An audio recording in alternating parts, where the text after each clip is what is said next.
নাগরিকদের দাবিতে এবার স্মার্ট সিটি কর্তৃপক্ষকে স্মারকলিপি প্রদান করা হয় বামেদের পক্ষ থেকে।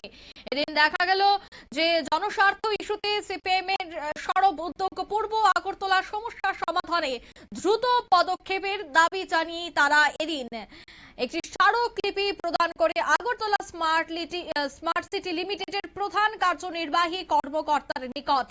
এদিনের এই স্মারকলিপি দেওয়ার পর কি বলছেন বাম নেতা অমল চক্রবর্তী, শোনাবো।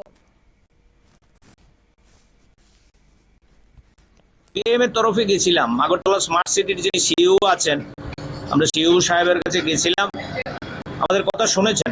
সিইও সাহেব আরো অফিসারদের ডেকে এনেছেন, ওখানকার দায়িত্বপ্রাপ্ত যারা আধিকারিক আছেন তারা আমাদের কথা শুনেছেন এবং আপনাদের বলছি দায়িত্ব নিয়ে আমরা যে যে সমস্যাগুলো নিয়ে গেছিলাম তারা সম্পূর্ণভাবে আমাদের সাথে একমত। বলছে আপনাদের একটা কথাও মিথ্যা না এবং বাড়িয়ে বলা না।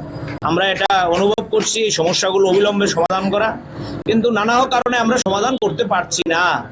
নানা কারণ মানে আমরা বুঝতে পেরেছি ওনাদের মুখ দিয়ে তো বেরোবে না। এটা হচ্ছে সরকারের নীতিমালা, নানান ধরনের সমস্যা, কাটমানি, মাফিয়াদের উপদ্রব, ওরা মুখে বলছে না কিন্তু নানান জায়গায় নানান ধরনের সমস্যা।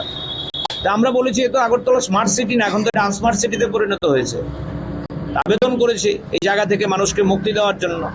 তা আপনাদের মধ্য দিয়ে আমরা মানুষকে বলবো আমাদের রাজ্যের এবং এই আগরতলা পৌর নিগমের।